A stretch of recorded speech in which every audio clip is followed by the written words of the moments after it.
príjemné popoludnie, vážení priatelia, milé naše mamy, staré mamy, samozrejme aj otcovia, detkovia a hlavne milé naše deti. Vítam vás všetkých na tomto dnešnom popoludní, ktoré je takým nejakým štartom, tým 14. dňom 1. májovým, v ktorých sa odohrávajú všetky tie udalosti ako Deň rodiny, Deň matiek a všetko ostatné. No my máme túto akciu spojenú ako pre mami, aj pre rodiny.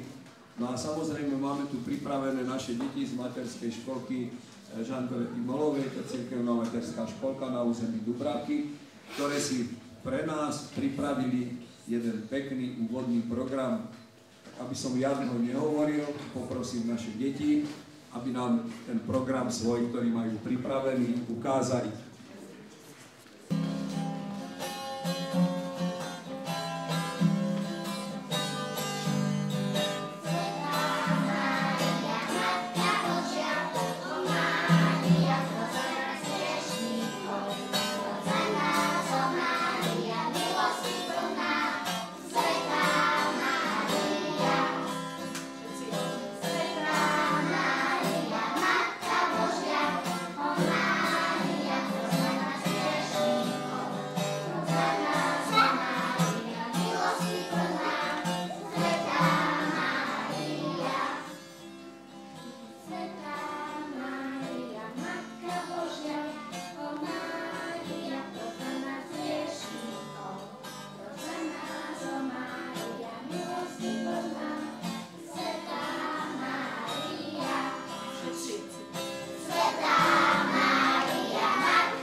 hovorila pozor ľudia, toto nie je smetie, to sa popod vaše nohy živé dieťa pletie.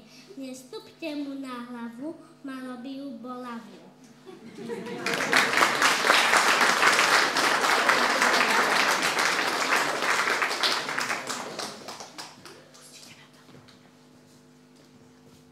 Mladé mami, staré mami, natrápia sa veľu s nami.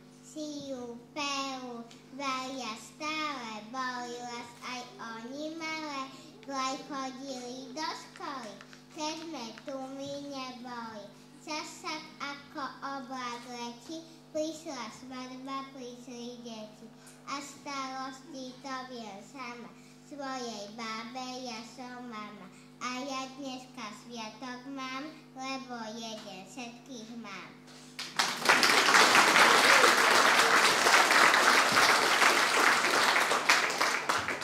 Mám ja tú mamičku, kúpil láskavú a milúšku.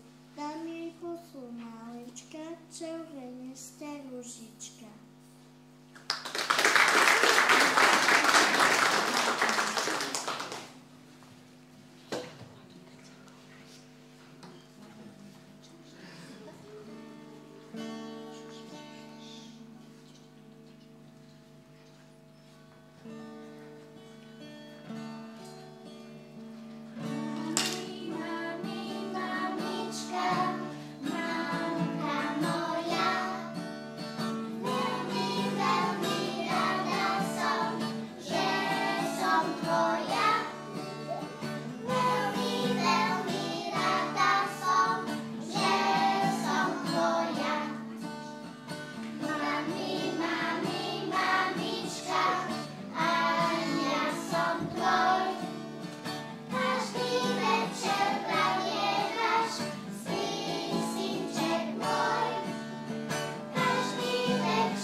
Otečkou i matka všetkých matí, teraz vás prosím o všetko, zjanite starobu na dieťatka, ktoré tu láska nechcela a na svet prísli samé, zoberte môjho aniela, ten nech slazí. Amen.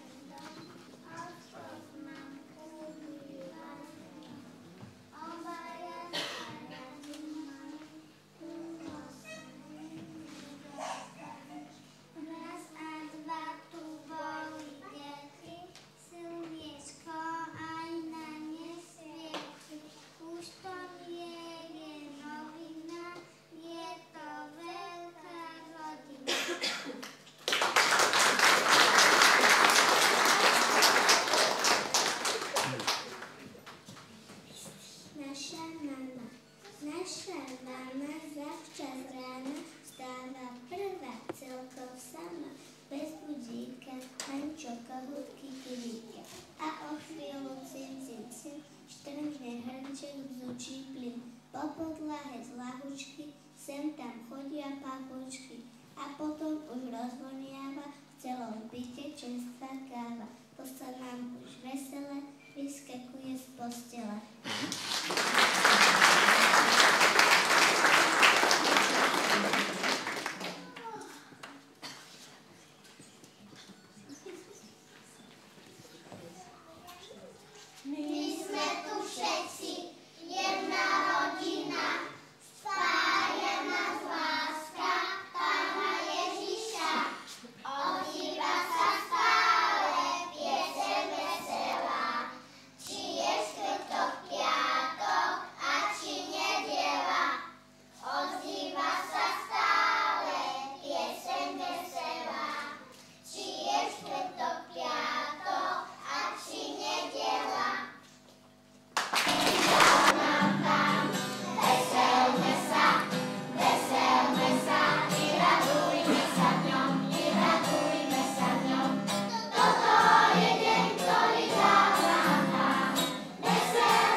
Ja nemám nič pripravené, takže buď to bude rýchlo, alebo strašne dlhé.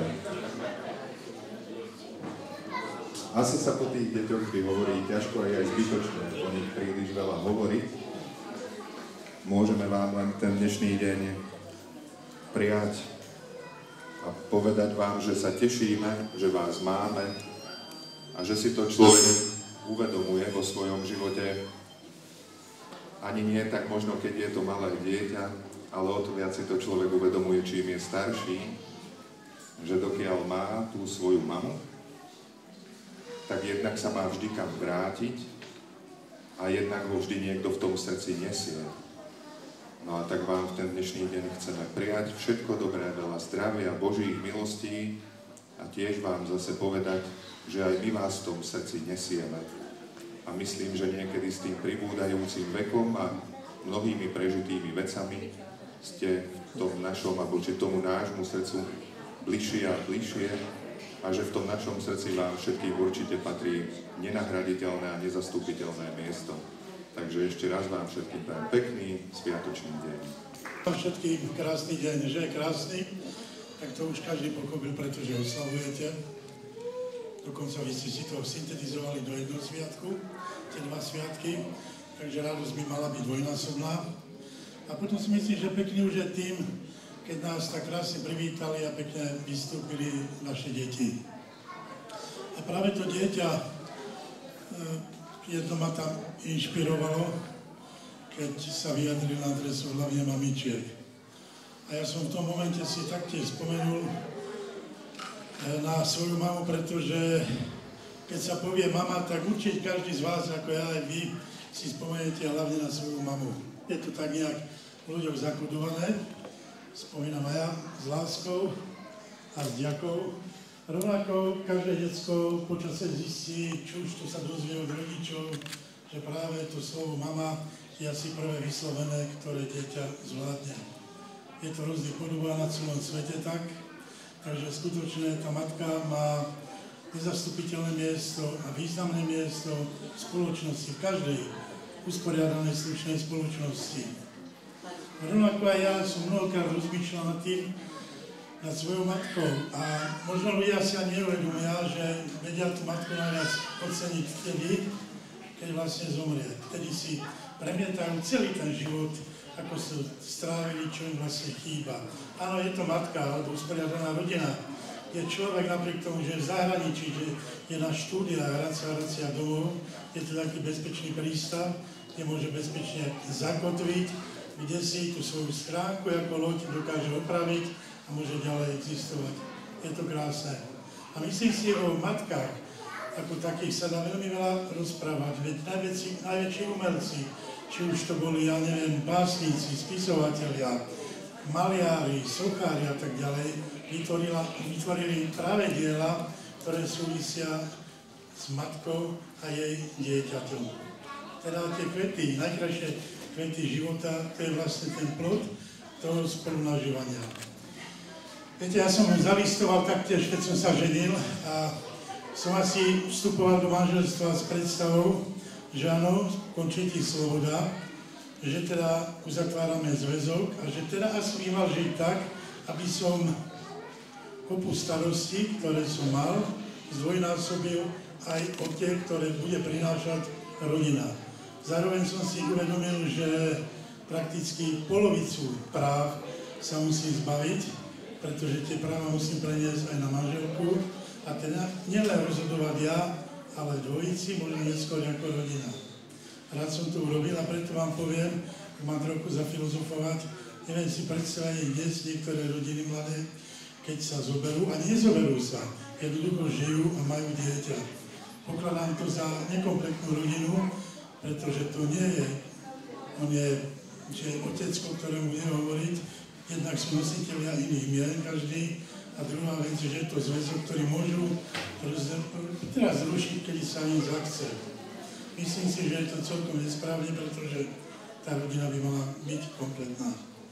Pokiaľ sa berie samotná matka, rád by som povedal, že je dobré, že ešte tie klony nepostúpili tak ďaleko, aby sme mali také deti, vnúčky, pravnúčky, ako bola stará mama. Možno v niektorých prípadoch by to bolo dobré, keby mali tie geny, ktoré sú kvalitné. Ale na druhej strane snáď to nie je ani dobré, pretože každá matka je originál. Každá matka, stará matka je originál, je dobrá, je niečím výnimočná, svojská.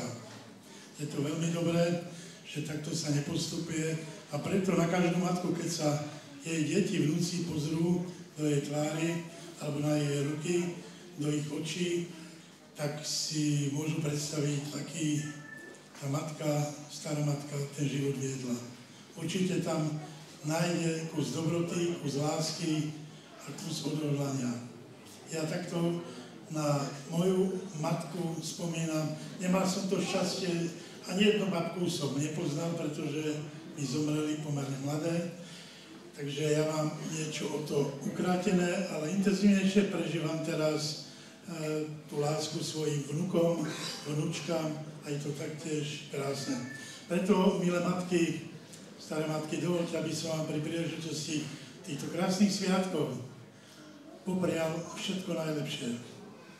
Aby ste rozsielali veľa radosti a lásky medzi deti, ale na druhej strane vám želám, aby ste mali hodne zdravia, pretože to zdravie aj dnes je vzácne. A rovnako vám želám, aby ste mali hodne šťastia, pretože je potrebné. A to tretie, čo vám želám, aby ste mali veľa lásky, pretože je nutná. Takže ja vám želám všetko dobré, ešte raz všetko dobré vášmu sviatku a želám vám krásny deň. Mama, daj mi aspoň toľko nehy, koľko je v speve Slávika. Mama, daj mi aspoň toľko lásky, koľko je v slovách básnika. Mama, daj mi aspoň toľko šťastia, koľko si ty mala, keď si nad mojou kolískou stála. Mama, daj mi nehu, lásku, šťastie a ja ti ich vrátim čisté, neporušené. A možno raz ich dám svojim deťom ako najvzácnejší poklad, ktorý si mi dala, keď si nad mojou kolískou stála. Ďakujem, mama.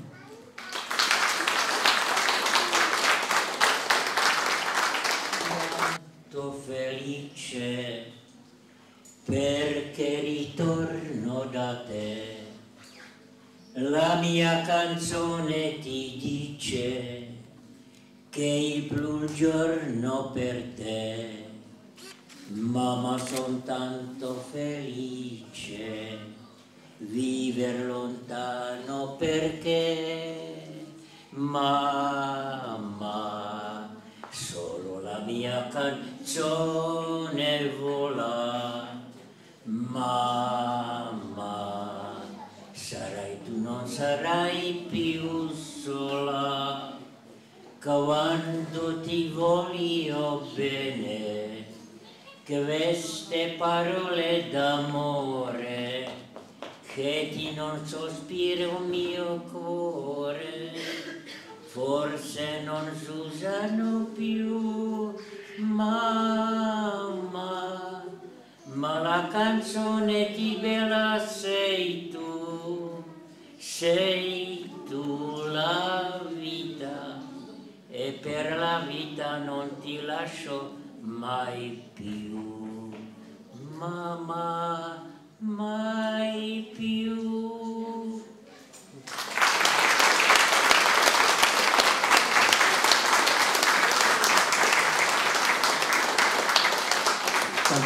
Ďakujeme veľmi pekne za prednesenú pieseň.